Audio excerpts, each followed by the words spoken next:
afternoon, Your Honor. Ellen Michaels, on behalf of Sherrone Moore, who is present in court. Please state your name for the record. Sherrone Moore. Thank you. All right. And I guess the first order of business, counsel, this is your motion for a frank hearing, and I'll let you go ahead with that. There was, however, a motion that you had filed in the latter part of last week requesting permission for the court to accept a reply brief. Did people have a response to that? I will just say this, the information, the legal information contained in there, I already had done the research, so I knew it. Agreed, and same, and the court can take it for whatever the court thinks its import is. I plan to respond to it if included orally, if that's acceptable. That's acceptable. Thank you. All right, very good. All right, thank you. Thank you so much.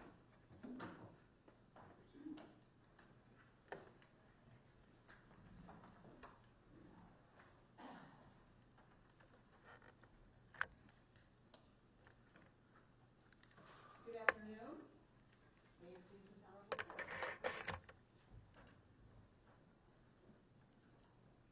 Thank you for accepting my motion in reply to the prosecutor's response on this issue.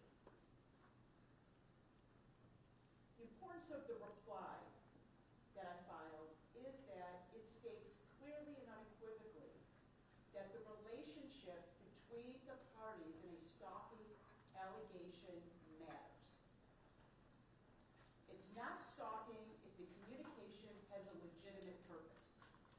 As stated in my reply, and as what Your Honor knows, is that under recently published appellate court case in the state of Michigan, it is clear that the relationship between the parties matters.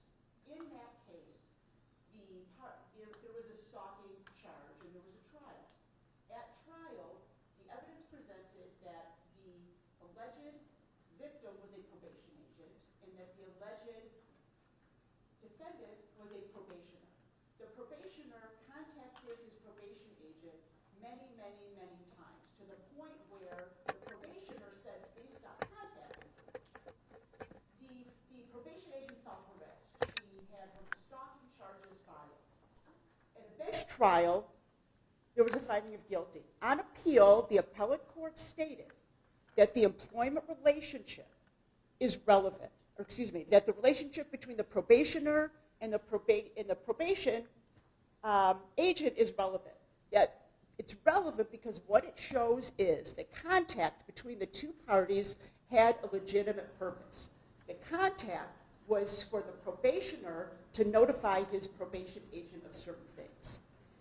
What the court said was that when looking at the reasonable person standard of whether somebody feels harassed, you have to look at whether a reasonable person in that position feels harassed, which gets us to what happened in this case. In this case, Detective Welker presented to the magistrate facts to seek an arrest warrant for Sherrone Moore on stalking charges and on home invasion with intent to stalk. In the facts that she presented to the magistrate, she left out the information that Sherrone Moore was the boss of the complainant. The complainant was the executive assistant to Sherrone Moore, who at the time was the head football coach at the University of Michigan. Why does that matter? It matters because the communications that were presented to the magistrate were 12 alleged phone calls that were unanswered. The 12 alleged phone calls were on a work day. The complainant in this case had not taken a leave of absence. She had not left her job. It was working hours, and she was the executive assistant of Sherrone Moore. Sherrone Moore was never told not to contact her for legitimate purposes. In fact, he was never told not to contact her at all, but that's not what we're here arguing right now. I'm talking about the legitimate purpose. If there are contacts for legitimate purpose, it is not harassment. As I stated a moment ago, the phone calls went unanswered. So there's no evidence as to what the intent of those phone calls were. I can tell you that there was evidence in the police reports that were tendered to me by the prosecutor's office that a text message was presented to Detective Welker by the complainant's attorney as a way to show, look, he's contacting her and she is feeling harassed. It was a screenshot of several text messages. In those text messages were several messages. Are you talking about one before December 10th? There was a screenshot of messages where there was messages from December 9th and December 10th, the days that the alleged stalking occurred. That were presented, you're saying that there's in the report, because by design I don't have the police Correct. reports, right? So are you saying in the police reports there are text messages from, what would it be, the 8th and 9th, or the 9th and 10th? But prior to the 10th? Correct. Yes. The police report is where I obtained that screenshot that I presented in my motion. That's how I know Detective Welker had that information, because it was tendered to me in the police report for the prosecutor's office. In the police How report, many text messages were in that report? in that screenshot, Well, you're saying that in the police report, there were a number of text messages. there was a screenshot of a conversation. And in that screenshot of the conversation that is on page 5 of my original motion, Yeah. there are, it starts, can you have Dave write a statement? Okay. What is the latest you can get me out? I called him. And then that would have been on Monday, December 8th. Tuesday, December 9th, is one text message that says, please answer. And then on the day of the incident, it says, can you call me when you get a chance? So what was laid out in your brief, those were text messages in various days? Correct. Okay, go ahead. Yes. That screenshot was presented to the complainant by Detective Welker. Detective Welker asked her about those messages. And in the conversation, which is documented in the police report, Detective Welker was told by the complainant that the first message and the second message and the third message were work-related. The complainant confirmed that they were work-related.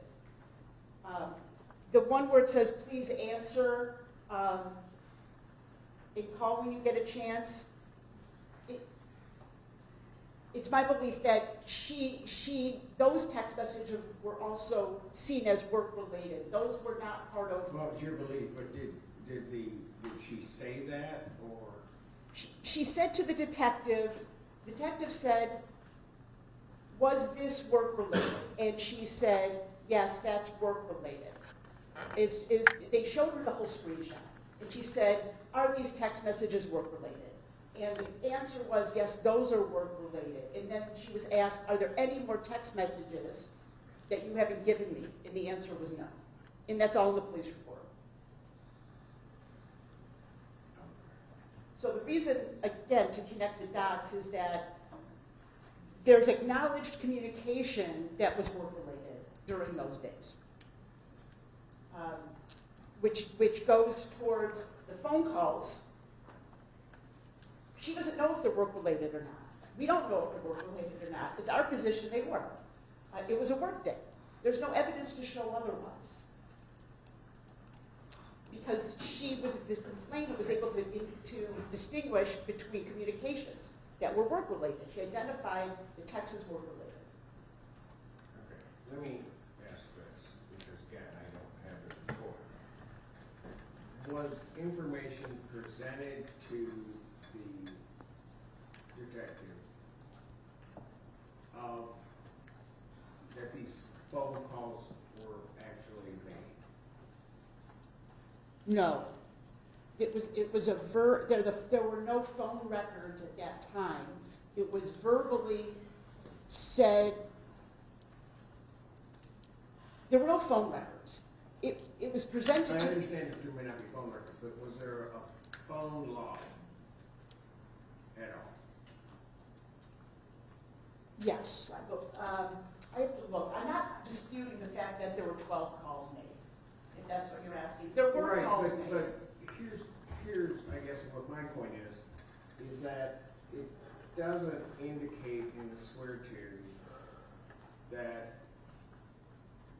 it indicates that the complainant is saying these things, but it doesn't say, we look and here they are, Correct, all right? yes. So I'm just trying to make sure what was, I guess, at that time known. It was known that these calls, that she received phone calls from Sherrone Moore that were unanswered. That's what was known. Okay, so, again, I'm just trying to clarify my own mind. Between the 8th and the 10th, there were phone calls. Correct. We don't necessarily have call logs, but there were phone calls. That you're not disputing. But none of these phone calls were answered. Correct. All right, go ahead.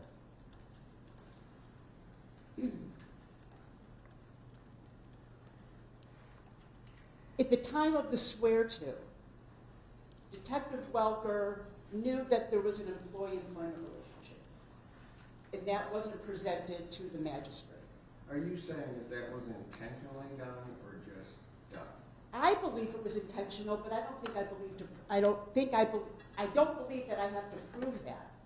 I think that the fact that it is a relevant and material fact to a stalking charge makes it relevant and makes it a material omission. Well, I have two questions for that.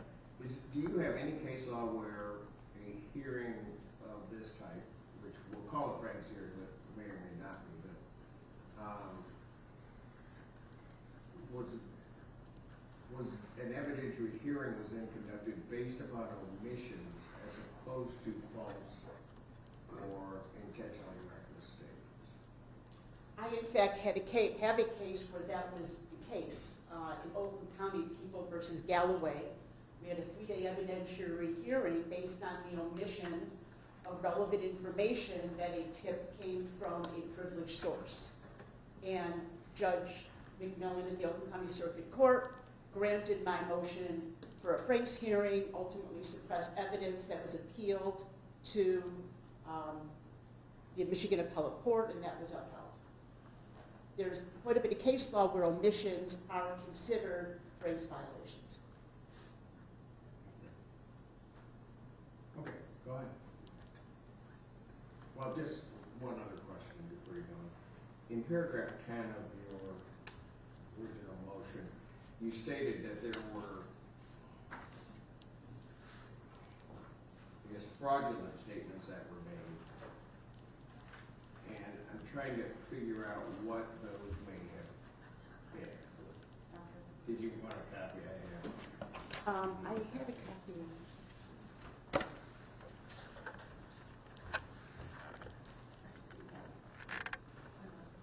Oh, I have it right on top. I'm sorry, paragraph 10. Paragraph 10, you state that Detective Yes. Walker knowingly and intentionally, or with reckless disregard, presented false testimony. Yes, And I guess when I read these swear to, I was trying to figure out, and looking at your brief, what are you claiming that's false that she presented? I thank you. That's a great question. I know I asked her. Yeah. Go ahead.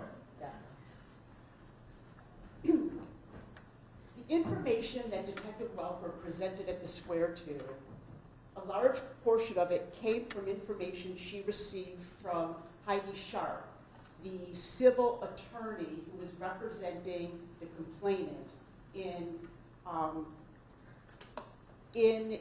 going to General Counsel at University of Michigan to disclose this relationship that is the basis of this event, part of how we got here. This Heidi Sharp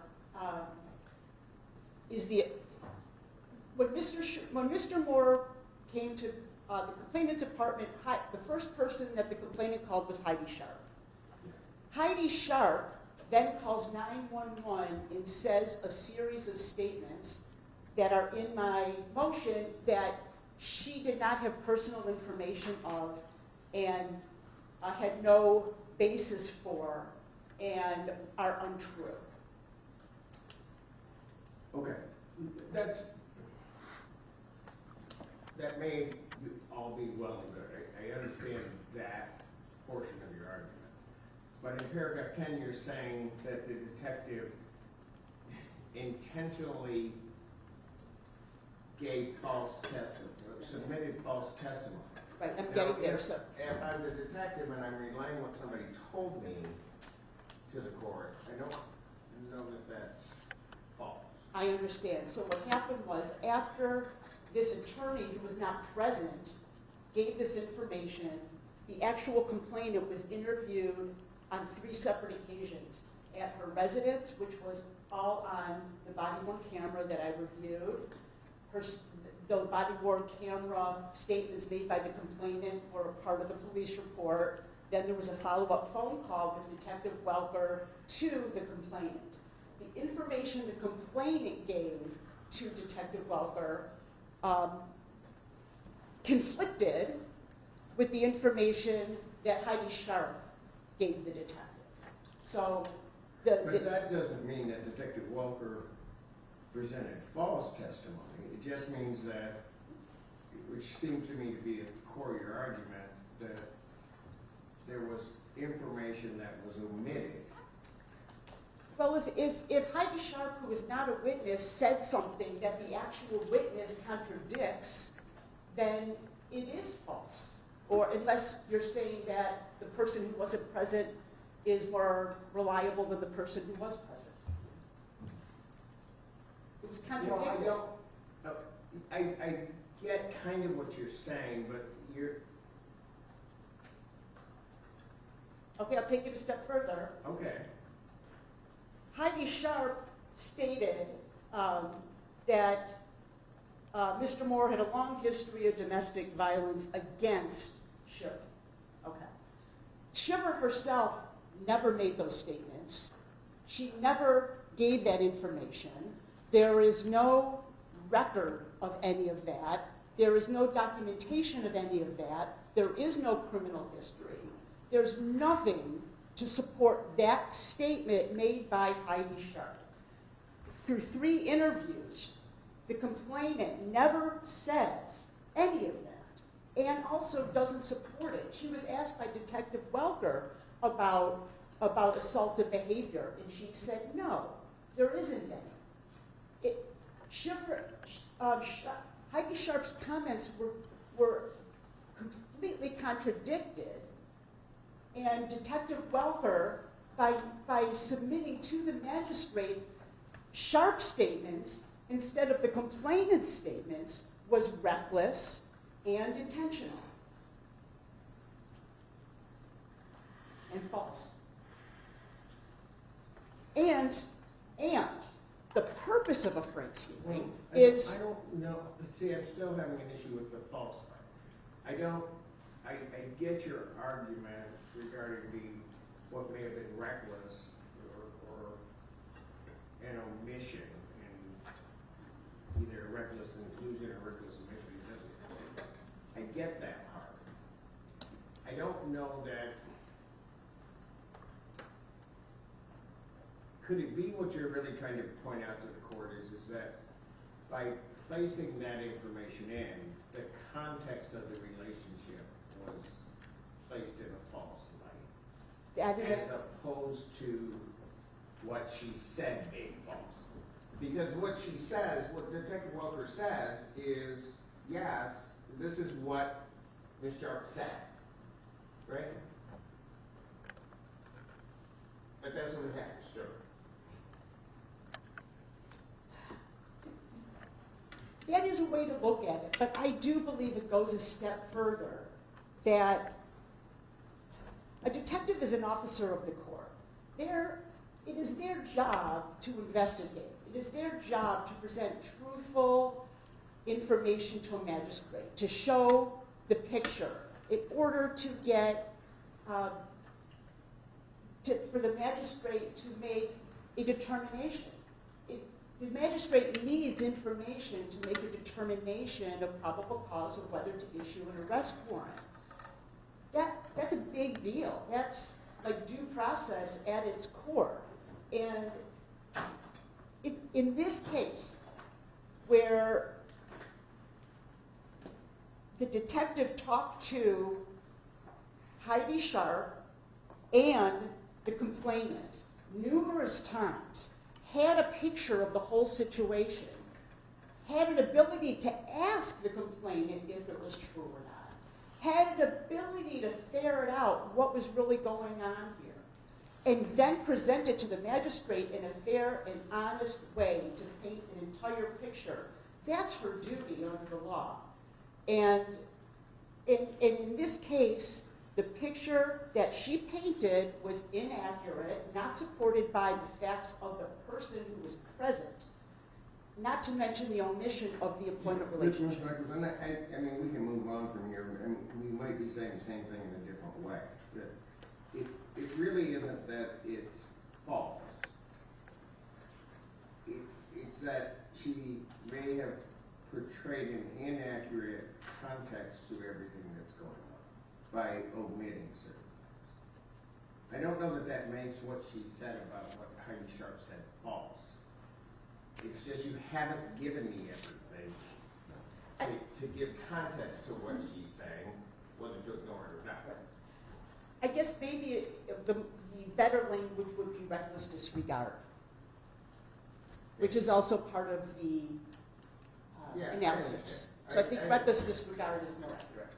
Okay. I asked the question because saying that somebody submitted deliberately false information may be a little bit different from somebody that is sort of reckless in what they present. But go ahead. Thank you. So to get back to what we're asking for, we're simply asking for the opportunity to create a record, to put witnesses on, to create an evidentiary record, to show what they knew and when they knew it, and how it was versus what was presented. We believe that we presented enough of an offer of proof as to what was given to me in the police reports. That's the information I want to go on the record. I am not presenting anything that the prosecution doesn't already know. But I believe that in the interest of justice, a record should be made to establish the information that was given to the magistrate with reckless disregard for the truth and the omission of the employee-employer relationship, as well as the omission of the acknowledgement by the complainant that she recognized that communications between her and Sherrone Moore were for business and knew the difference, and acknowledged that during these days in question, there was communications that were legitimate.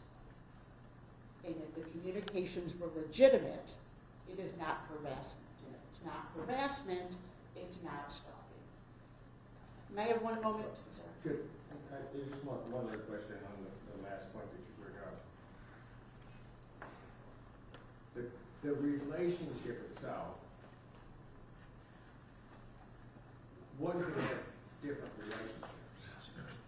I mean, so a phone call may be for business purposes or might not, right? Correct. Or there could be a communication that has a mixed purpose. Correct? I mean, Correct. because there are different relationships going on. Correct. And in viewing it,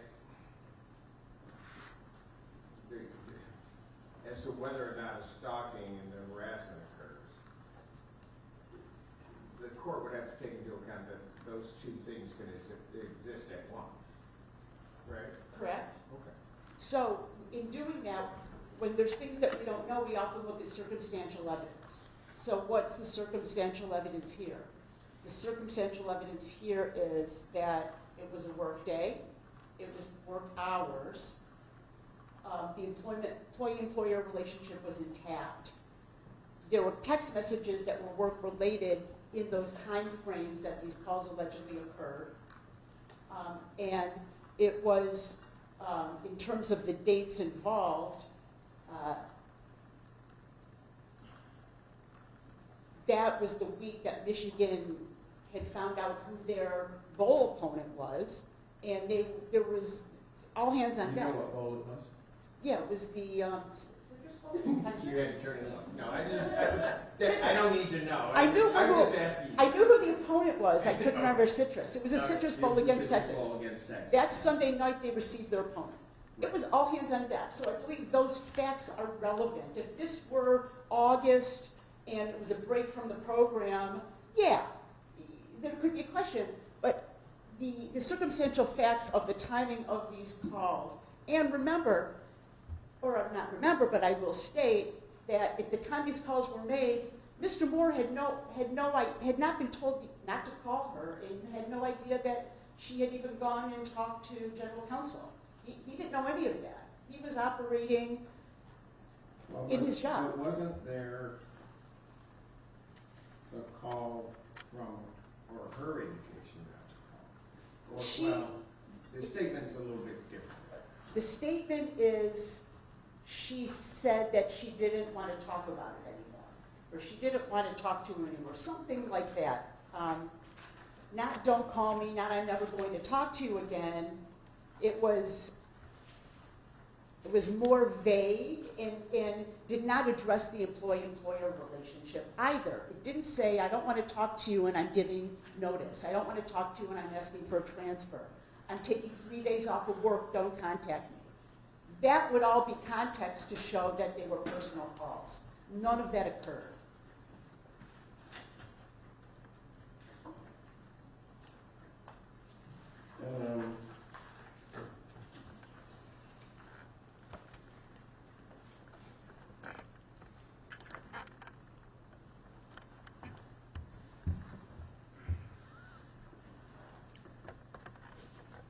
I think it's important to point out what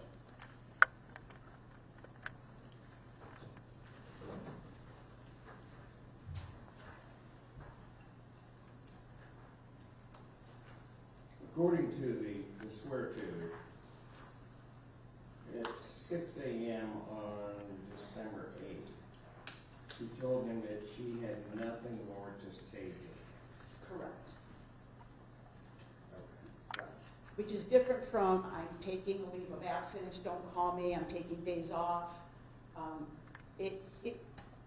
Nothing about that indicates he should not call her for employment purposes. The point being is that in order for the court to properly evaluate probable cause, the employment relationship is relevant.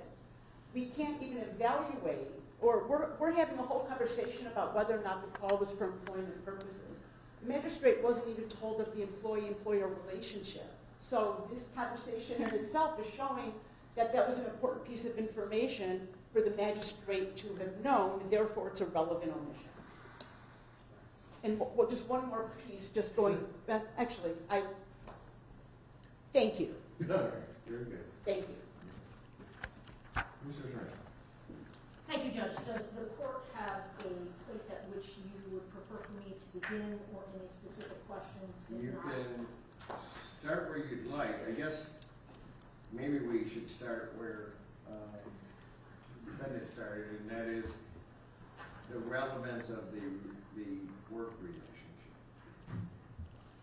I honestly would end there, but if you would like for me to start, Well, I if- can start there. You know, it's your argument, so I'll let you go wherever you'd like. Thank you, Judge. Is it all right if I pace, I think, better when I'm on my That's feet fine. moving? I should Appreciate just it.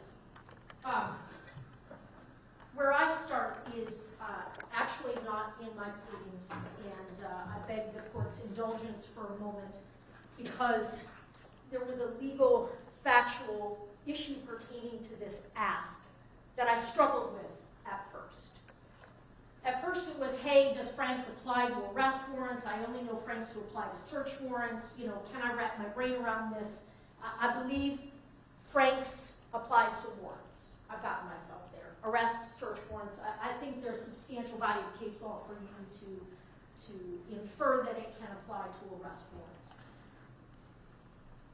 I think what I struggled with most after that is that defendant's ask has always been that you quash this arrest warrant and that you must therefore at that point dismiss this case. And I see no legal authority for that ask. I have found no legal authority for that ask. I have instead found 2 Michigan cases that I think address the issue. Maybe not head-on, somewhat head-on. People v. Burrell and People v. Smith. Happy to give the court citations if that is of assistance. People v. Burrell is 391 Mich 124. It appears to be a 1974 case. People v. Smith is 106 Mishap 203. It's a 1981 case. They draw. Mishap 203. Say it again. 203. Yes, Your Honor. Thank you. Those cases draw a distinction between this court's jurisdiction and a case existing and your ability to proceed with that case versus the quashing of an arrest warrant. Typically, we think of remedies when a court quashes a warrant is that there is suppression of evidence that flows therefrom, right? That's what Frank's is about, search warrant. They were arguing you should suppress the evidence that came from getting this search warrant. What I feel they should be asking, what I can find legal authority for, is if there had been any evidence that flowed from the issuance of this arrest warrant, that they could and should be asking for you to suppress that. But this is sort of a backwards kind of a presentation. That might exist in a situation where there was not a warrantless arrest, where they had perhaps conducted an investigation, written reports, submitted them to my office, asked for charges, gotten an arrest warrant, went and arrested, and then perhaps did a search and incident to arrest, then perhaps got some statements from defendant. That would be evidence that would flow from the issuance of an arrest warrant. Should you, which I don't think you should you grant a Frank's hearing here, and should you further, which I don't think you should, quash this arrest warrant, you're still left with a validly filed complaint. And while, again, I can't find exact case law to spit this exact holding out for us, what I will cite to the court is things like the statutes and the court rules that pertain themselves to, let's say, preliminary examination. And they don't talk about holding a preliminary examination and then at the conclusion of which, if the court finds probable cause to bind the defendant over, that you bind him over on the charges in the arrest warrant, you bind him over on the charges in the complaint. Because the complaint is how we start a lawsuit. Civil, criminal, that's what that is. That's the pleading. That exists. So my position is, what I didn't plead, is that even if you granted everything they asked for, you can't get to, they have not shown you authority for dismissing this case. Well, maybe not dismissing, maybe, but what if there were not, the court were to go through an evidentiary hearing, get to the end and say, well, if the information that defendant wishes and should have been included before the magistrate, that if that information is there, there would not be probable cause for stalking, then the stalking charge, the complaint would still exist, but the stalking charge would fail. And by necessity, so would the felony, because the predicate offense is the stalking. And then you would have held the hearing on the complaint. You would have evidence and information on that complaint and get to exercise what we count on you for, which is your decision-making to find or not find probable cause on the charges as they are laid out in the complaint.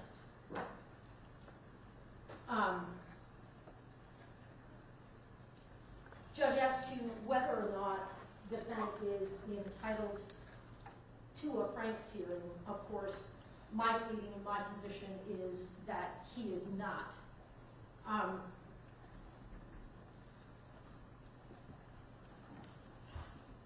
Franks talks about there needing to be a substantial preliminary showing before you make a decision to grant a Franks hearing. Honestly, in Michigan, I think we go better than that. I'll do defendant a solid and say that I don't think that he actually has to show you substantial preliminary showing for you to make that decision. I think People v. Franklin, the 2017 Michigan Supreme Court case, stands for the proposition that this is your courtroom, your motion, your discretion. You get to do that if you see fit. My position is that to do that here would be an abuse of that discretion. I will note for the record that People v. Franklin, that judge clearly had his or her own opinion about the credibility of the CI that was in question, having been referenced in that search warrant. And so in that judge's discretion, based on that concern for credibility that doesn't seem to be laid out very clearly in the record or in the written case law, that judge made that decision and it was upheld on appeal. So Judge, this is your discretion, but again, I submit that it would be an abuse of your discretion. Would it really be an abuse of discretion if I were concerned about the context of the relationship that was placed before the magistrate? Because I'm not entirely clear why Ms. Sharp's statements are even part of the swear-to. But her statement being part of the swear-to creates a certain context of the relationship between Mr. Moore and the complainant in this case, right? So I'm not sure why that's there. The court, from the time I received Ms. Michael's motion, and then your response, has had and looked at the swear-to, has itself, before necessarily really closely looking at anything, had a concern about what was put before the magistrate. And mainly because having done swear-tos regarding stalking cases, having presided over a number of stalking cases, one of the, I think, primary things that always comes out is the relationship of the parties and the extent of that relationship. So that the court can take into account why communication may be occurring. I mean, some of the, and you know this, some of the egregious ones, there's no connection whatsoever between the parties, but all of a sudden it's happening, and then that creates one scenario. Then you've got other scenarios where you have an estranged husband and wife with children who are contacting, and then a court has to go through an analysis about what the context were. So would the court really,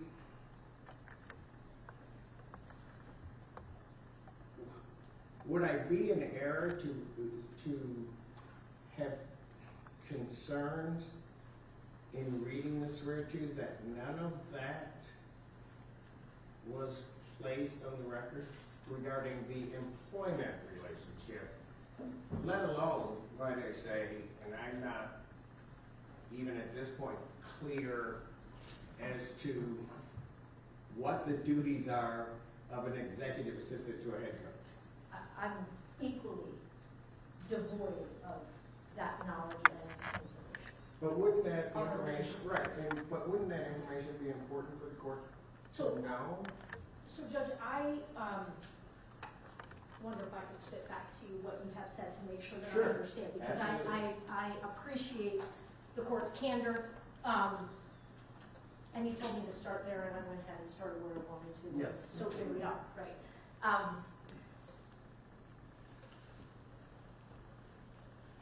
There is no question that most relationships have a context. And the court is correct. There is some stalking that exists in the world that is strangers to to stranger, and it is what it is. I have encountered precious few of those. Most relationships have context. I think the court was very much in tune with the reality of this situation when the court earlier was questioning defense counsel and had some commentary along the lines of, but can't both things be true? Meaning, can't there be stalking and an employer-employee relationship? And the answer to that is, but of course there can. Simply because there might be some amount of communication between two people that is to be expected or a part of a job. But if it is used and abused to threaten and harass and perpetuate more and additional contact, conversation, varieties of contact, it should not negate stalking. What I will say is that I take issue with defendant's characterization of, I think, EICHLER, the September 2025 case that they have cited to you about stalking. I think really what it stands for, my read of it, is it's a commentary, it's a ruling and a holding on the status of the victim in that case. In that they said, because we all know stalking is a subjective and an objective standard to it, right? It has to have made a specific victim feel terrorized, threatened, harassed, molested, that list of statutory factors. The actual victim and a reasonable person also must have felt that way.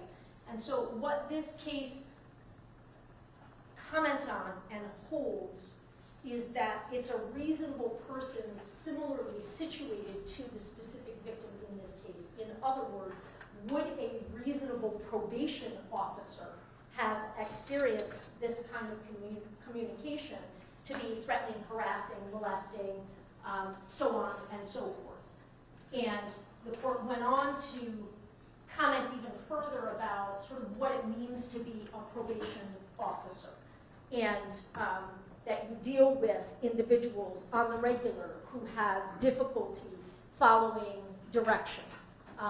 Court went on to underscore that this communication from this particular defendant did not involve any kind of threats, did not involve going to the victim's home or place of employment. It was simply texts, and they were all able to be characterized as about probation issues.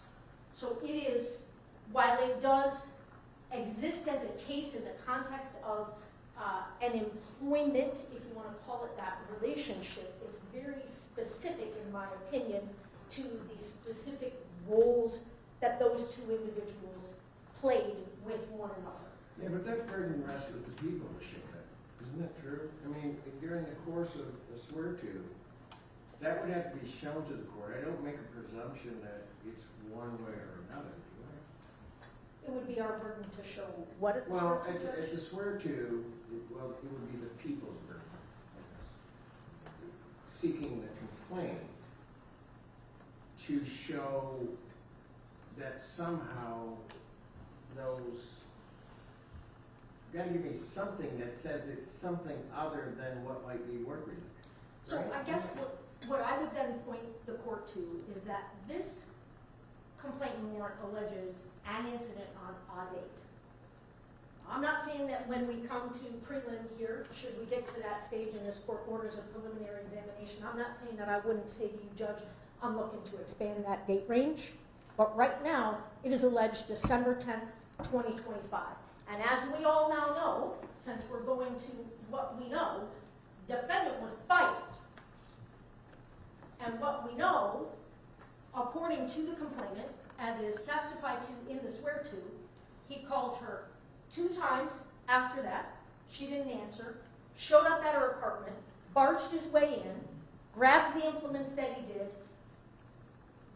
She felt utterly terrorized in that moment, threatened to kill himself, pointed the implements at her, further into her apartment, eventually left when she got her lawyer on speakerphone, and even after he left, then called her, as is witnessed on body cam, called her yet again, and sent her 2 more texts. I hate you, and my blood is on your hands. So on December 10th, and as was sworn to by Detective Welker, there is more than sufficient probable cause for the issuance of a warrant that includes stalking. That's my position. I have case law because I have had individuals question me as to whether or not behavior that occurs all on one day can satisfy the elements of stalking, that course of conduct, non-continuous, separate acts. And while it is an unpublished case, Judge, I find a lot of takeaway from this case. It's People v. Smothers. So it's 2025 Westlaw WL 3483111. So it's a Mishap case. It was decided December 3rd of 2025. And it talks about 3 phone calls.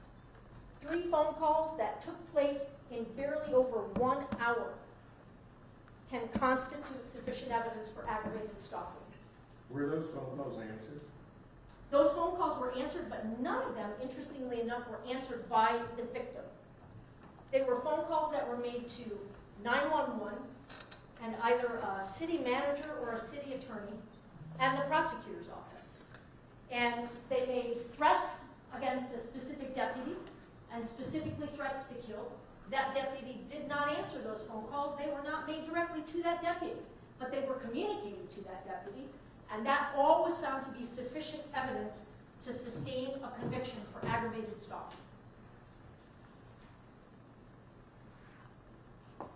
So, Judge, I think on the record of the swear-to, as it stands right now, when there was no longer any employment relationship because he'd been fired, there were multiple non-continuous, separate contacts that constitute stalking. I mean, I have another case that has barely even 2 contacts that was sufficient for an aggravated stalking conviction, but I give it to the court if the court would like. But I guess, were the point of those that the information by the caller was communicated to the alleged complainant? That certainly had to have happened for that to complete that, yes. Okay. But that's not what happened in this case. No, you're absolutely right. There were the 2 if we're limiting our focus to December 10th, there were 2 unanswered phone calls by the defendant to the victim before he then came over and barged into her apartment and did the acts that he did, and then left her apartment, and then called her again, and then texted her 2 times.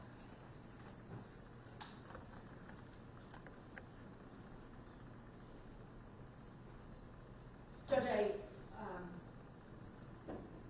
would like to address the court's seeming discomfort with a failure to place on the record at swear-to that there was an employment relationship, or perhaps what has been portrayed to the court as a disconnect between what Ms. Sharp, the attorney, communicated to the detective and what the victim communicated to the detective. Ms. Sharp, it appears defendant takes issue with 3 sort of statements or comments that Ms. Sharp made specifically. One is that defendant had been stalking the victim for months. The other is that he has a long history of domestic violence against this victim.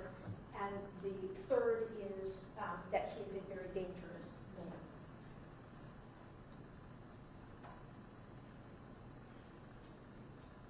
what I will first say, because counsel calls all of those false lies, and cites to the fact that there is no criminal history, there are no other police reports, things along those lines. Also cites to a follow-up conversation with Ms. Sharp wherein she says, none of the acts that I'm talking about will likely rise to the level of physical abuse in your criminal world. But Judge, I'm sure you would agree with me that there are many different definitions of domestic violence, and also simply because something has not been reported to the police or there is no criminal conviction for it, doesn't mean it doesn't exist and hasn't happened. Specifically as it pertains to a definition of domestic violence, I always think of MCL 768.27b, so that other act statute, like when we go to trial on a crime that involves an act of domestic violence and we are allowed to introduce other acts of domestic violence, the description... Ms. Shiver claiming that? Ms. Shiver did not, on the day that she was spoken to, December 10th, get into the history of her relationship with the defendant. One person did, and one person did not. Since then, there has been a lengthy additional interview and additional information, but we're not here about that. At that time, that was not something, for whatever reason or number of reasons, she was ready, willing, and able to talk about. She talked about December 10th and the fact that they had had an intimate relationship for a period of time leading up to that.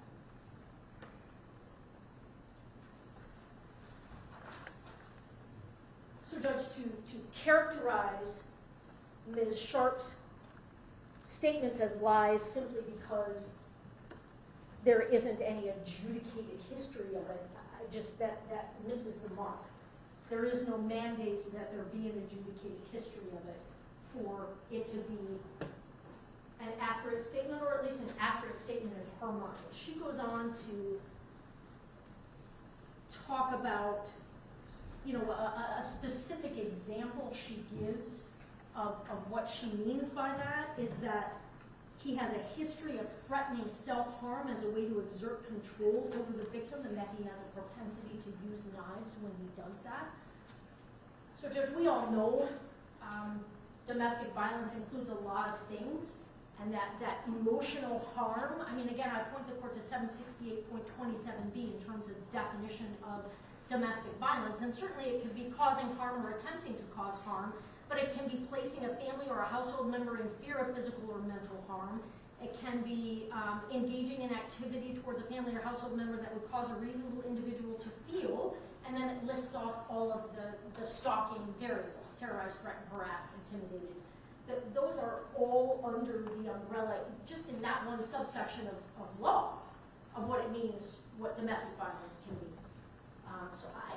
There isn't any showing that what Ms. Sharp said was false or a lie or inaccurate. Well, but I think something might be, and this might just come from short knowledge of how long the college football season is. She stated to the officer, or to dispatch, somewhere, that he had been harassing her for months. Yes. Now, if I just take months, meaning 2, could mean more. And I take it from December 10th. That means that he was harassing her as the executive assistant through the majority of the Big Ten season. I'm not sure, and that's part of the court cut. I don't know how that works, how that would even happen.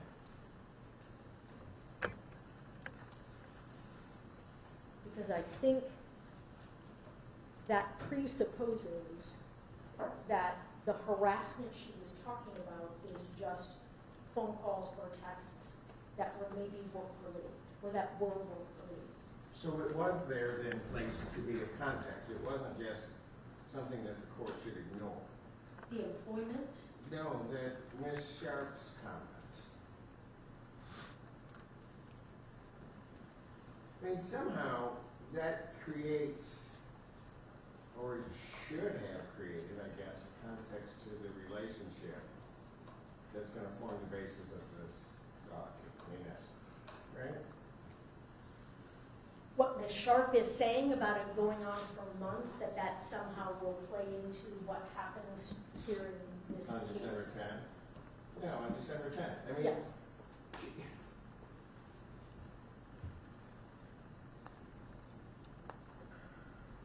well, then why wasn't it all given Which, to the manager? which is the, meaning that they had an employee-employee relationship. Yeah, but it's even, and again, I don't know, but I'm just going to assume that it's different than just just an employment-employer relationship. I mean, from the standpoint that it's almost like a CEO and the executive assistant to a CEO. I mean, the closeness of that relationship, I just don't know how the court was anymore. If I had to guess, and that's part of what's challenging here, because we have one record, which is a transcript, and we're all sort of arguing from things we think we know from police reports and investigations. But if I had to guess, I would guess that it's because the detective assumed that as a fact, as a known fact, if I had to guess.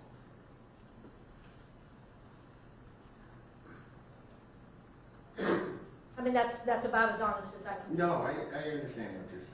Yeah, I mean, it's one of those that seems like a judicial notice sort of a thing. By that time on that day, that's my best guess. Well, it may have been a judicial note. I don't know if it would be. All due respect to head coaches around the world, I didn't know they had executives. But whatever. I mean, I didn't know, but certainly the court, through the record, was not informed of that, That would be. nor informed what that means.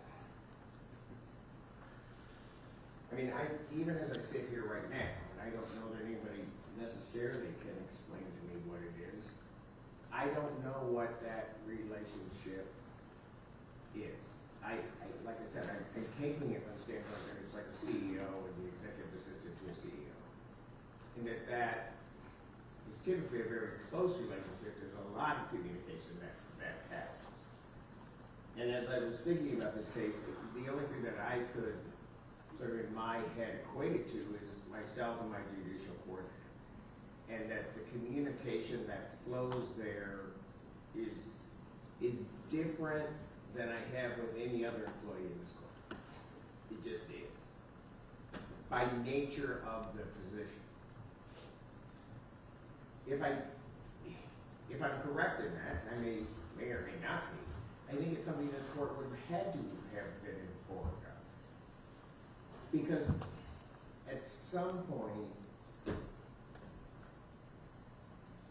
even for a probable cause standard, the court's being asked, as I said before, to say that, and maybe the court would have had more questions as to what the nature of this harassment was for these months to create a context of this. Because, like I said, I can look at it one way and say, okay, 6-7 games into the Big Ten season, I can do that by just looking on my phone if I go 2 months back. And I can say, well, if I'm right about the relationship, the employment relationship, I don't know how that happens.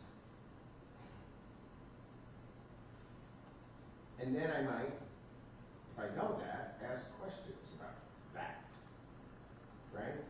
To put a proper context on these justifications.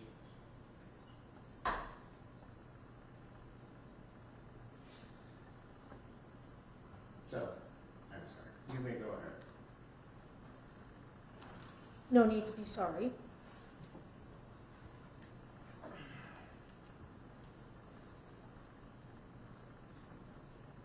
My position is that the detective testified to information that was given to her.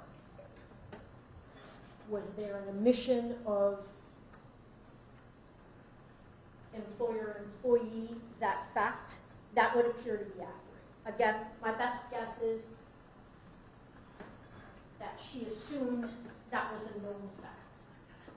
She testified to information that was given to her. The charge pertains itself currently, as we stand, to behavior on December 10th. Can I just say though? Sure. I get what you're saying, but I'm looking at page 6 Of the swear to, of Judge? the swear to. Yep. And starting at line 3, basically.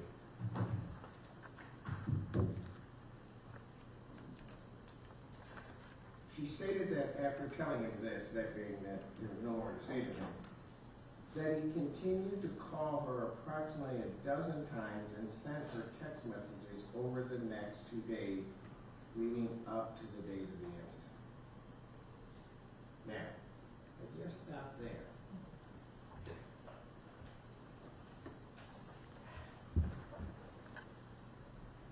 If I have, it's, and I think everybody's right in terms of there needs to be a picture painted for the man.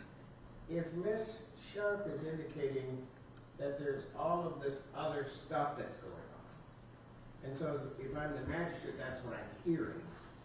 Then I'm hearing this, that this individual says that she has no more to say to him, and then there are these dozens of calls and text messages that occur over the next 2 days prior to this incident.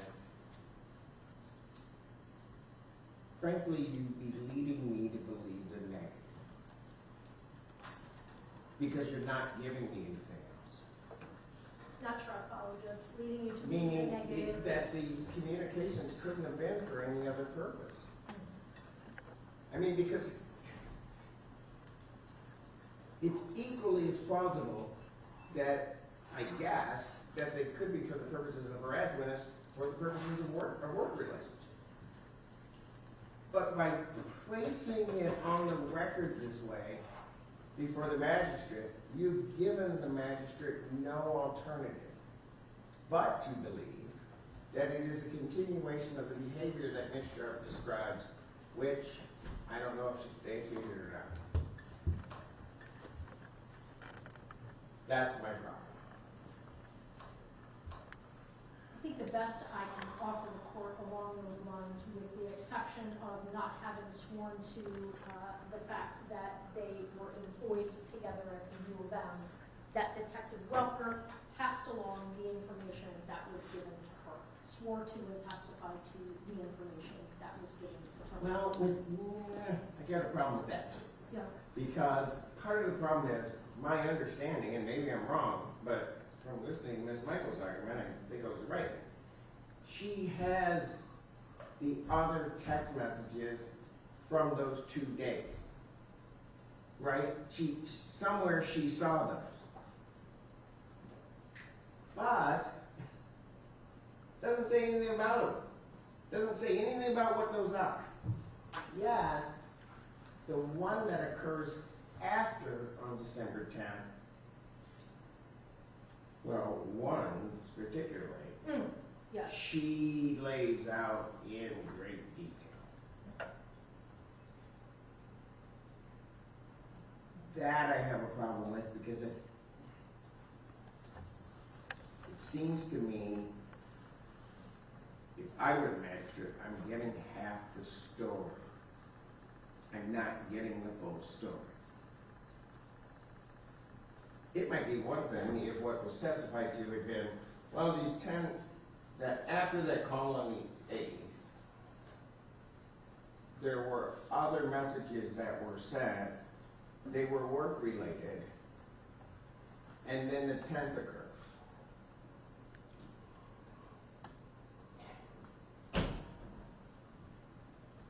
I just made that up on the fly, it doesn't seem that hard, but that's not what was said. And I'll be honest with you, I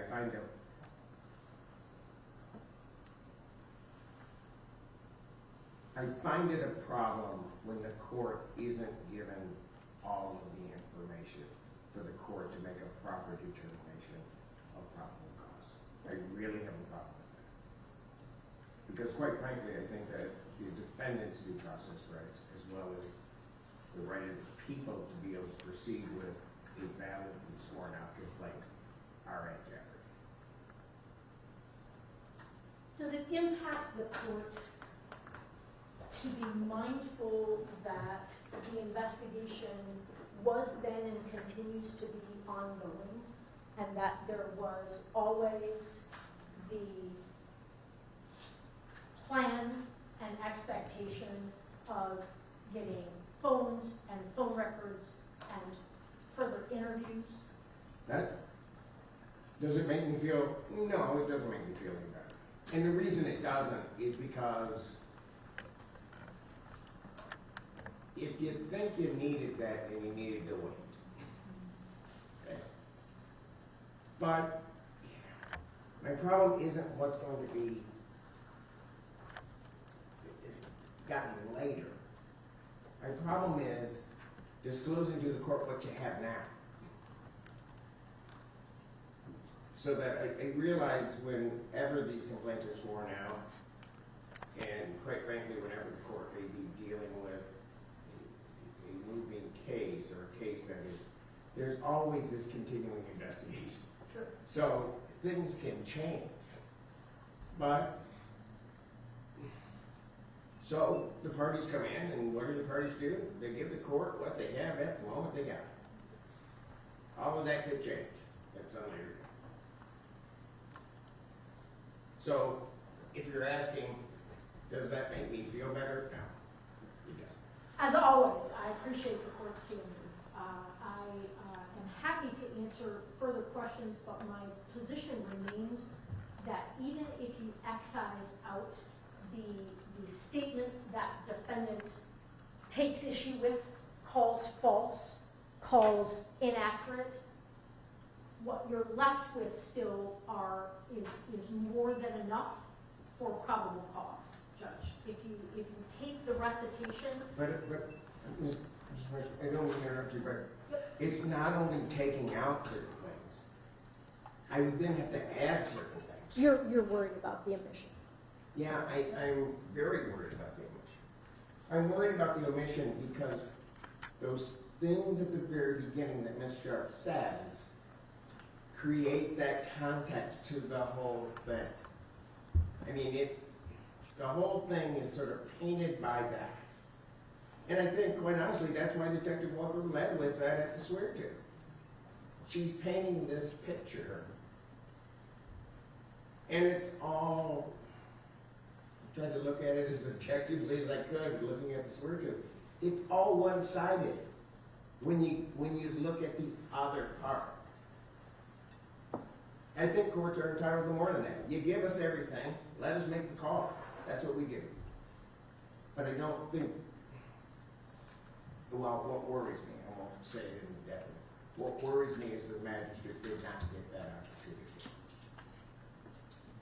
That's what worries. And if the magistrate didn't get that opportunity, that means what the people got may not have been validly sworn out complaint in terms of probable cause properly being addressed, and that the defendant's due process rights may be violated. That's my problem, or my concern. And I don't know how, which is why I asked Ms. Michaels about specific cases regarding omissions. Because it's really easy if there is information that's in, and when you look at how most of the courts address it, if something comes in and it's false or it's reckless disregard for the truth, and then the court gets to the end and the court just has to ignore that, and then say, oh, is there still enough for probable cause? Quite frankly, that can be a very easy analysis. I don't know well, I won't, I'll figure it out, but the analysis where something's missing. And I don't disagree with that. I appreciated the court's questioning along those lines. I also am unfamiliar with case law that addresses that concept. My gut reaction has been all along to say that that is because those are issues that are addressed at the sort of test the evidence stages, like a prelim, a bind over, trial, things like that. But that's nothing more than a gut reaction. You don't ever want to endorse hiding the ball. You know, that's not who we are. That's not what the system is. That's not what the system should be. That's not what we stand for.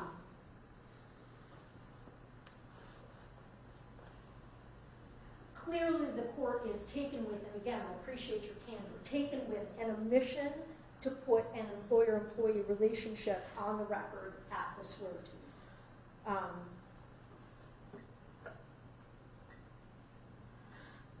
I can't fix that in the moment.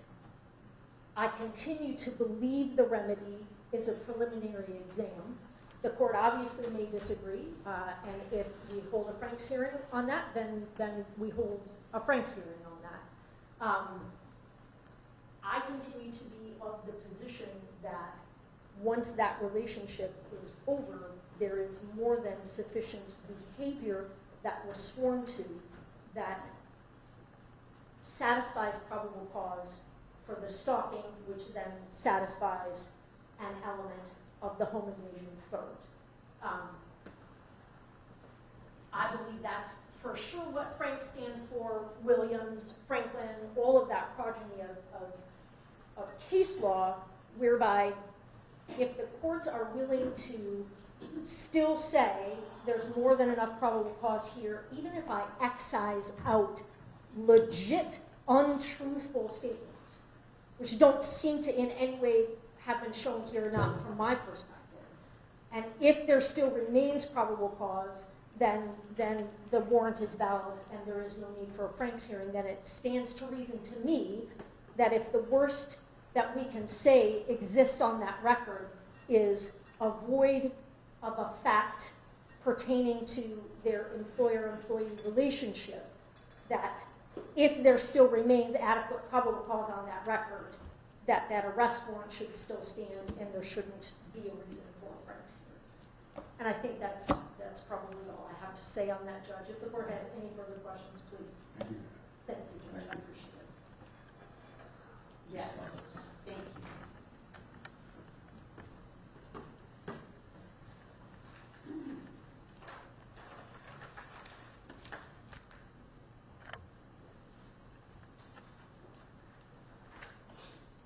The first thing I'd like to address is the position the government is taking that there are enough stalking acts on December 10th after the end of the employer-employee relationship. Count 1, home invasion in the third degree, states that it is breaking and entering with the intent to commit a misdemeanor, and in this situation with the intent to stalk. So, in order for home invasion in the third degree to have survive a probable cause analysis, relying on the acts post employer-employee relationship isn't good enough. They have to show that he went into her apartment with the intent to stalk her, which means there had to have been predicate acts of stalking prior to entering the apartment. If they are now saying that the only acts that we are relying on are the acts post leaving the apartment, the home invasion fails. And it should fail. because there was no stalking prior to December 10th or after is our position. That's one point I'd like to make. Second point I'd like to make, in People v. Eichler, in paragraph 6, But, Counsel, can I just ask one question? yes, In regard to the stalking, you may be very well be right, I don't think it's the time for the court to make the decision as to priority. But after entering, leaving, and then texting, those could be non-contiguous acts that could constitute stalking. too soon to answer that, honestly. I haven't been, my mind is, That means yes. but no, go not ahead. necessarily. No, go ahead. No, because No, stalking, you're not. I understand okay, why you stalking don't is want the- to answer that, but those could potentially formulate a stalking charge. I might agree with you that the stalking, as it's framed in the complaint, isn't the predicate for the home invasion. I get that. But that illegal entry or potential allegedly illegal entry, and then the text message could do that. assuming it can show intent to harass and all these other elements that I would have to analyze, which is why I'm saying I'm not gonna answer that until I actually analyze the facts. That's okay, I got my answer. Go ahead, you can keep going there. But it's important though as to the felony. I mean, a felony is much more serious than a misdemeanor, so if the stalking fails as to going there with the intent to stalk, breaking and entering with the intent to stalk, that would have to have been a second or third act. You can't go and do something. I'm not saying I'm disagreeing with you, Okay. I'm just saying Thank you. that you made a statement Understood. that I might disagree with, but go on. The government also pointed out that in the fact pattern that she just relayed to you about Mr. Moore walking towards the complainant while he was holding the butter knives. I'd like to point out that the prosecution or the charging agency, they're the ones who get to choose. They didn't charge him with assault or aggravated assault or any assault. They looked at the facts and didn't even ask for that. So to describe him as dangerous and assaultive, they didn't even see that as assaultive on that day. I just want to make that point. Finally, the prosecutor also stated that there was further conversations with the complainant to flush out more of the history. That conversation occurred prior to the swearing. The in-depth conversation with the complainant was documented in the police reports and is on body cam, video, audio and video, and no time does she describe a history of domestic violence or a history of stalking. And one more thing is,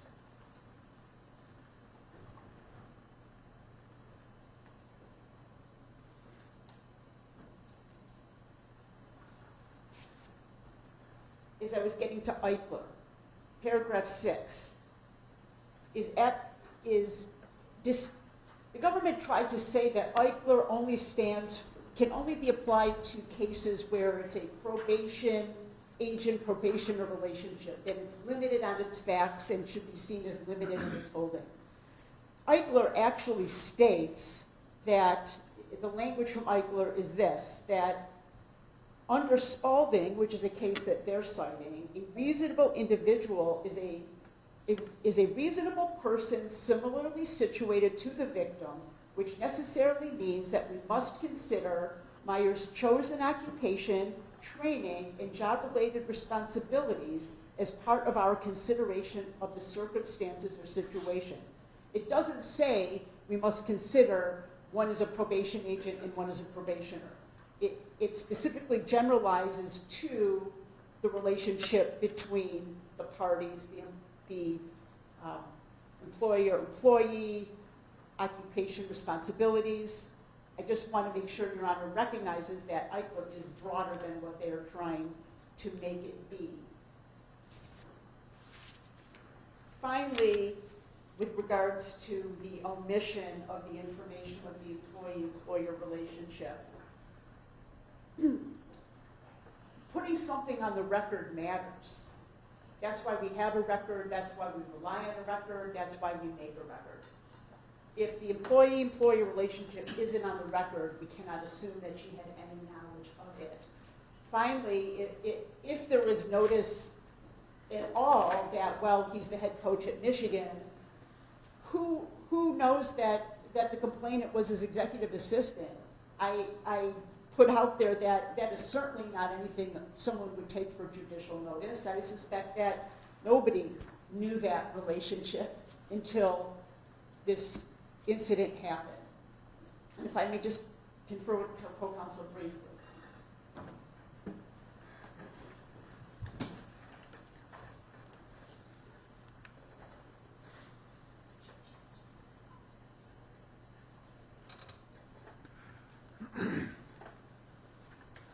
One last point to make is the prosecutor presenting to Your Honor that it is a known fact that Sherrone Moore is the head coach at Michigan.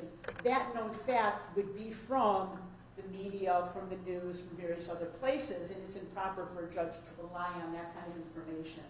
It is swear to. Let me just ask one other question. Let's say, hypothetically, we go through the entire thing, we have the evidentiary hearing.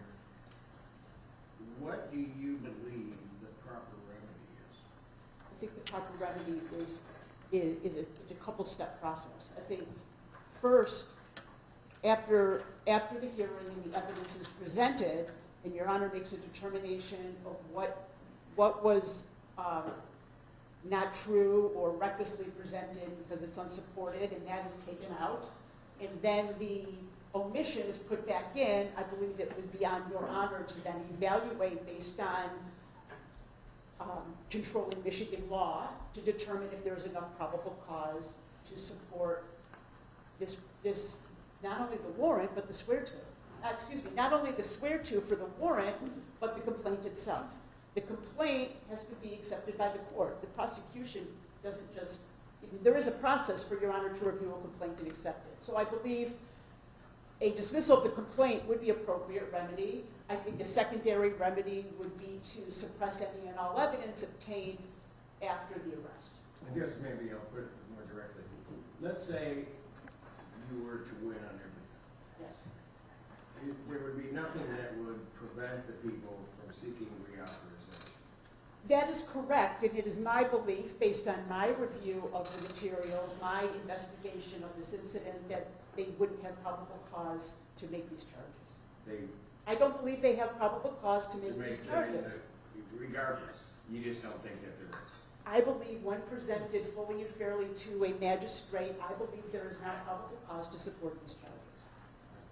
And I believe there's less probable cause now than there was when the incident happened. I don't know what that means. I believe that the evidence that has now been collected will show that there was not stalking. Right, but That's what I'm saying. right is that now, I'm not dealing with any of that. Right. Because you're, for the purposes of this motion. Right, you're asking me, I believe the question was, let's say I win and everything's dismissed, they can go and just refile. That was the question, correct? Yeah, I mean, there would be nothing other than the fact that there might not be enough evidence to do so to prevent them from doing it, right? It's my belief there won't be enough evidence to do so. Thank you. Thank you. All right. Thank you, counsel, both of you, for your argument and the manner in which you answered the court's question, and the court does appreciate it. I'm going to take a break. I will come back with my decision. Why don't we look at it this way? Just give it time to come back. It may not take me that long to formulate everything, but come back on the record about 4:15. All right?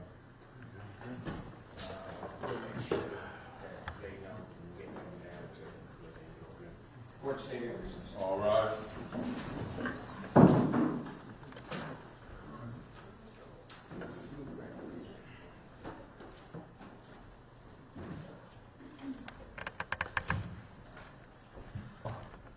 You may be seated.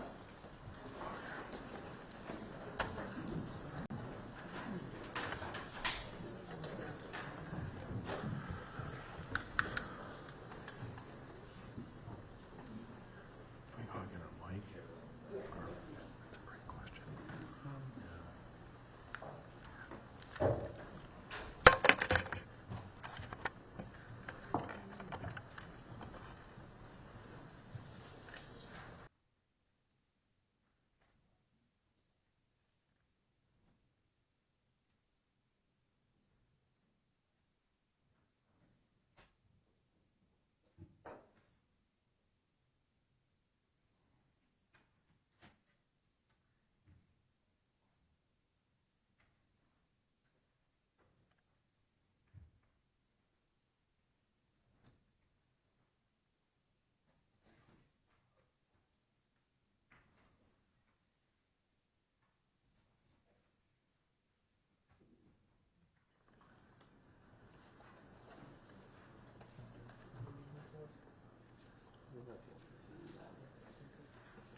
County District Court for County of Washington, State of Michigan is now back in session. The Honorable Judge J. Subject Simpson presiding. You may be seated.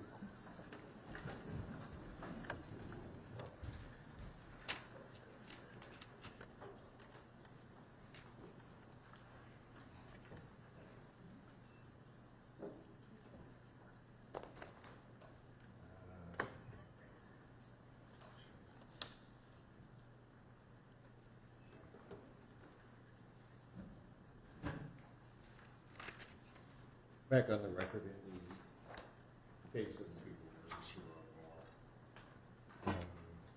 Counsel is present as well as the defendant. And I, first of all, again, want to thank counsel for their well thought out arguments, and most of all for answering the court's questions, which since the filing of the motion for Frank's hearing, the arrest warrant have been heard in this court's extended thought process.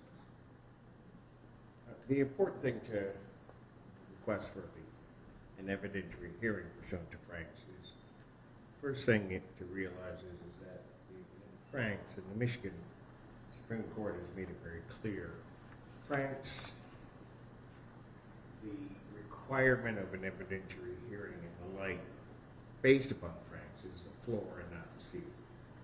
Michigan, I think, as the people have acknowledged, allows greater leeway and discretion for courts to hold evidentiary hearings regarding issues involving search warrant, arrest warrant, or warrants, where it is in some way demonstrated that there is either evidence which is intentionally or unintentionally, in certain respects, misleading or false, or where there is almost a reckless indifference for the truth. This case brings up sort of a different issue, but brings up the issue of an omission. What is clear from this court's perspective is that an omission in certain contexts can be more damaging, more problematic, more troublesome than what might be an intentional misrepresentation. In either way, or in any event, this court is of the belief that at every proceeding, every representation made to a court should be a full and complete representation to the court, so that all the parties can receive their due process. That includes the people, it includes the defendant, and anybody else coming before the court. The defendant wishes this court to have an evidentiary hearing regarding the issues. Fundamentally, it's focused around certain portions of the omissions, sort of the context particularly, as I gather from the defendant's argument, and what has been a concern of the court is the context of the relationship.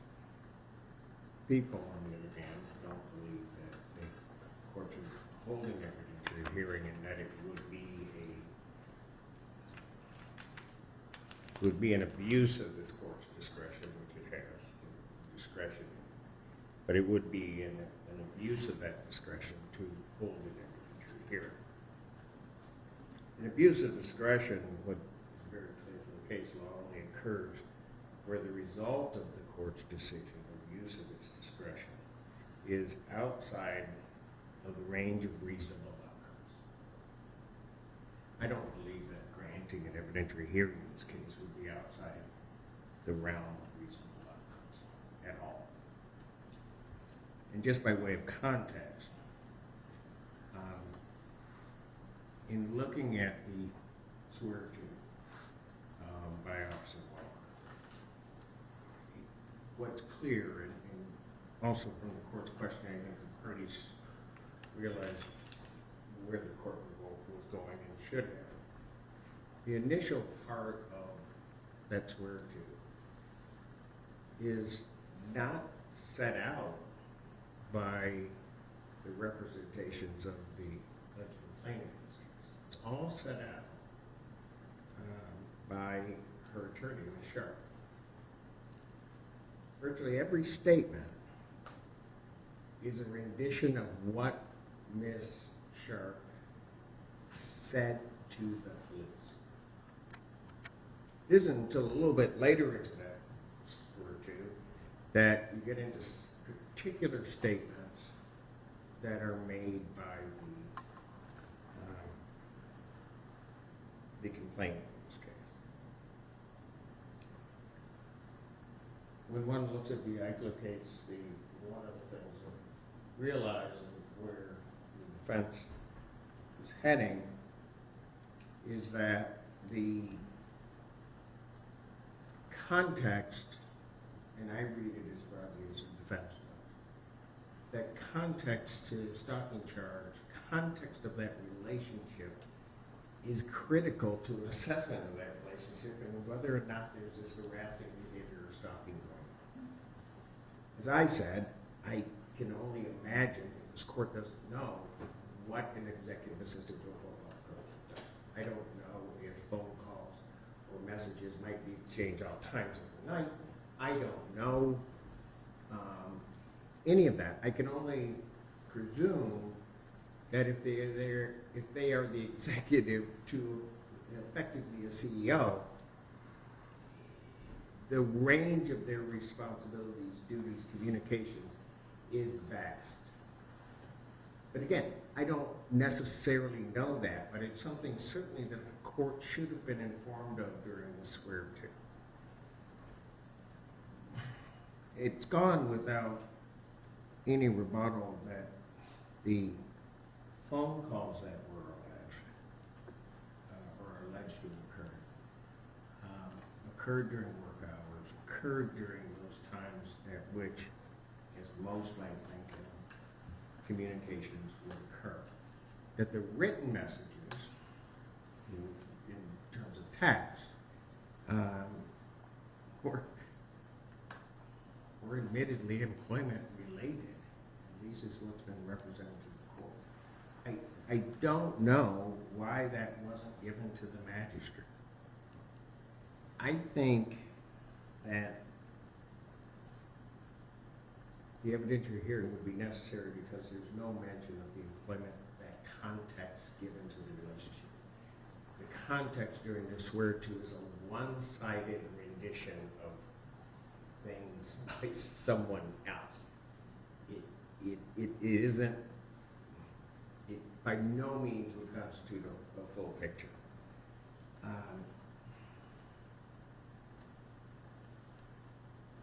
More important, and it may go to the defendant's argument, although they didn't place it this way. I asked what might be particularly false in the statement. That's a tough question to answer. I appreciate the response that I got. But really, I think that the falsity really comes in the way that it was sworn at.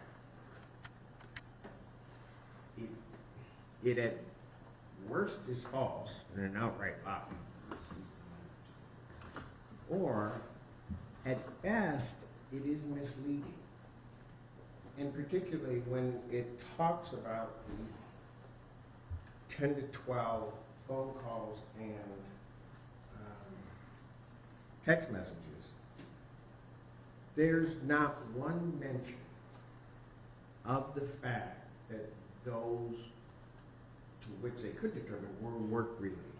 There's not a mention of it. That is a huge, in this court's perspective, that's a huge omission. Because immediately afterwards, again, there's like a statement from the complainant about these 12 calls, making them seem as though they are somehow related to some type of harassing behavior because there's nothing on the other side to say what it may be. And then the immediate statement afterwards is a text message that came after the incident or later on the 10th, after the issue regarding the complainant's home.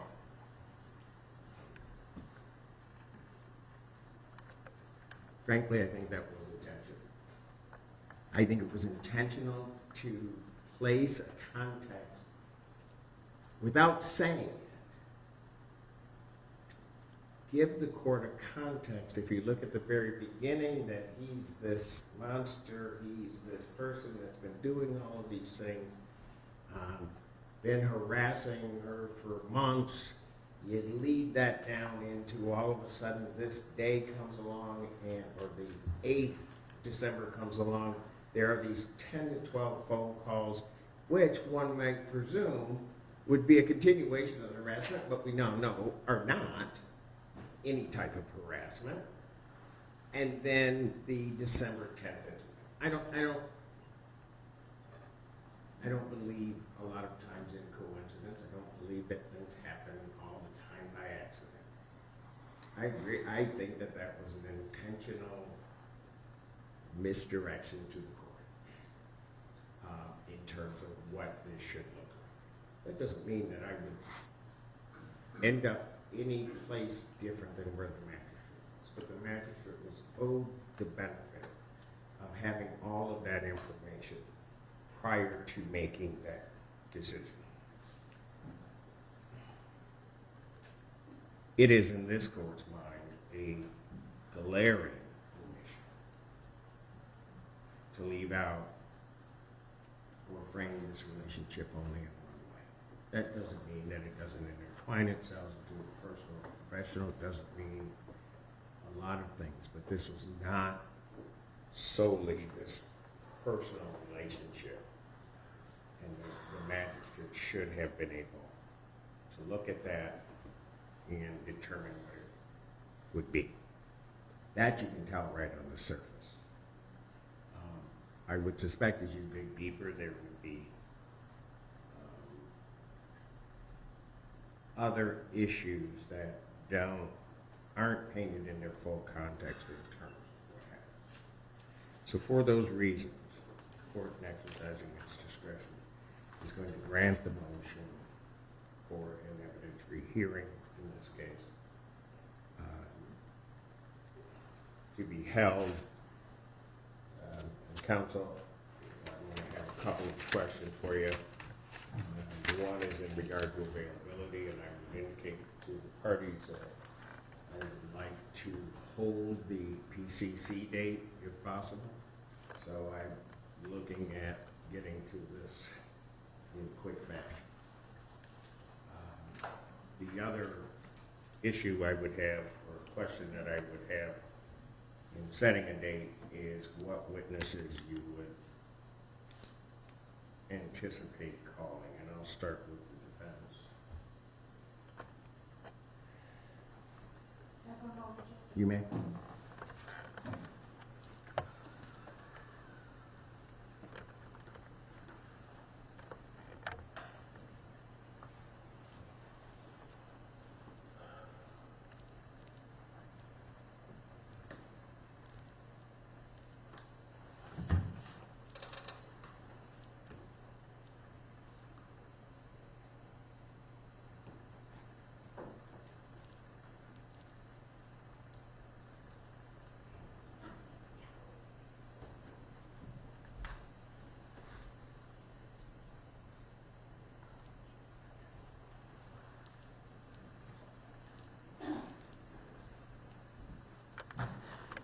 So the question was, what witnesses will I be calling? So it would be the government's burden of going forward to show that this was done properly. So I guess maybe I can respond after they tell me who they would be calling. I don't know that I would be calling anybody once they put their case on.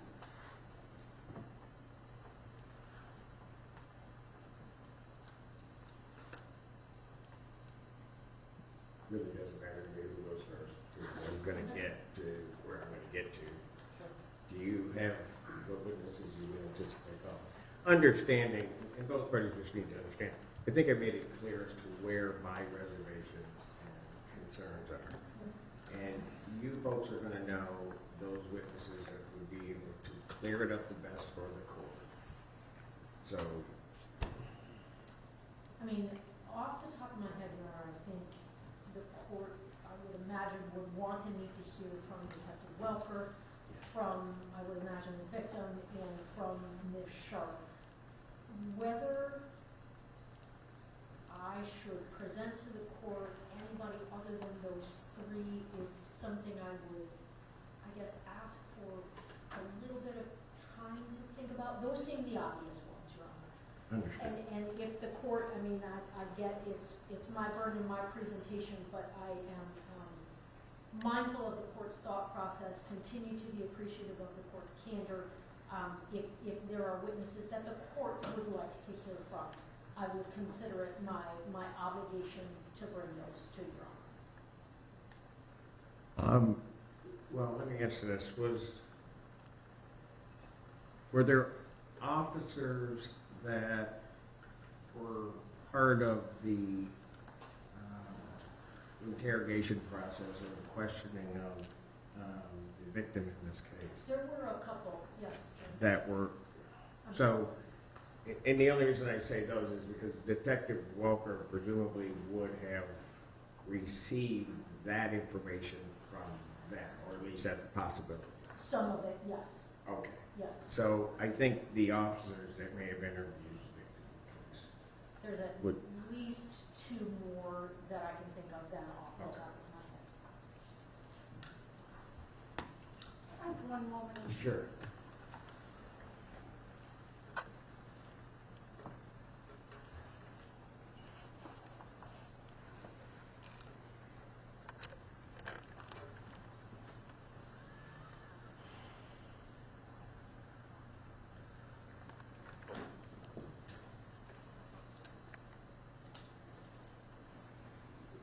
I would agree that Detective Welker will be a necessary witness, and then I don't know the name offhand, but the officer who had a body camera on at the scene would likely be a witness or potentially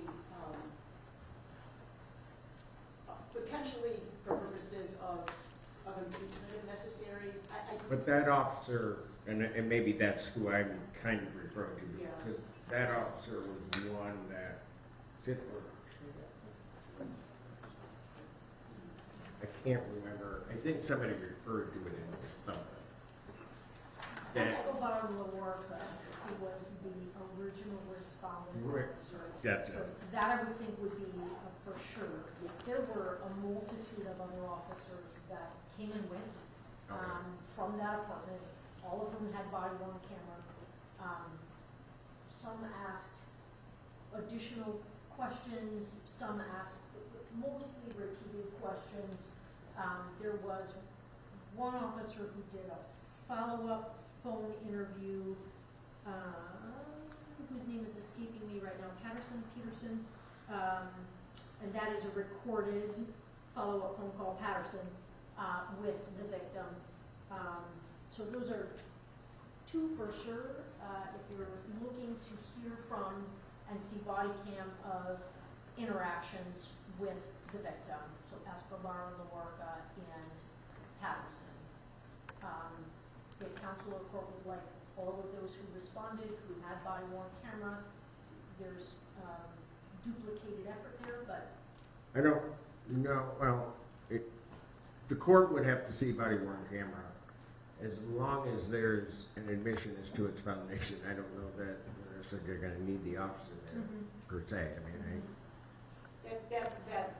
Yes, we can talk about that, we could probably stipulate to the foundation of those body worn cameras. There was the initial officer who talked to the complainant, and then later on, maybe a half hour later, there was a follow-up interview on site. I'm not sure if it was the same officer or not, but we'll make sure we figure out which body cams are relevant. anybody else? That's all I can think of.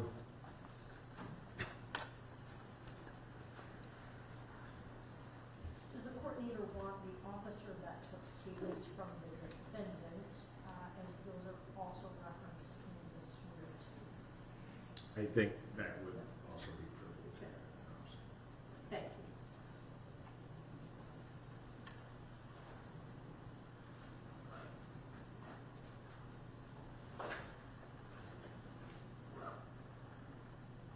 Suggestion, counsel and I can communicate about hoped for, anticipated, and expected witnesses. If I then compile a witness list, serve it on the court of counsel with perhaps a reference to just very minimal first responding officer, Yeah. the phone interview of victim. If then there are additional witnesses that anybody would like to hear from, I can consider it my responsibility to make sure. All right. Yeah. That, That works, yes. okay, very good. Okay. I'm just looking at that, this is gonna be an all-day affair. So. We had practice before we know that that's zoomed in before. However, I would have, can cancel dockets, I would have March 2nd and March 9th available, and if I cancel that, then this is. So, I would have March 2nd, March 6th, or March 9th.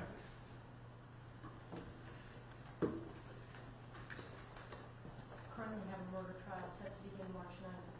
Might be resolved in the process of doing that. So in light of the 9th currently being occupied, the 2nd is the best bet. Okay. Followed by the 6th, followed by, in the moment, not the 9th, but they may all wind up being good from my perspective. Thank you. I prefer the second, March 2nd. I'm available that day. It's not right, okay, so. March 2nd? 9 a.m.? Okay. And we'll set the evidentiary hearing in this matter for March 2nd,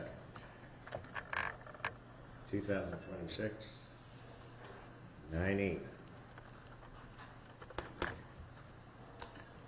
Counsel for the defendant will prepare an order consistent with court's ruling today. I will do that. All right. Is there anything else from our side? No, no. Thank you. One question I did have, I know that at our probable cause conference, there were issues regarding documents in the University of Michigan. You had indicated that you may ask the court for a subpoena. I was having my staff on the out look for that. Has that been resolved in any way or not? I have not Yeah. done that yet. I want to leave a conversation about that until I'll show where we are. All right. Why don't you guys talk about it, just let me know. I just wanted, I was curious because one of those things on the checklist that wasn't checked off. So. Right. All right, folks, thank you very much. Thank you. Bond will continue, court stands in recess. All right.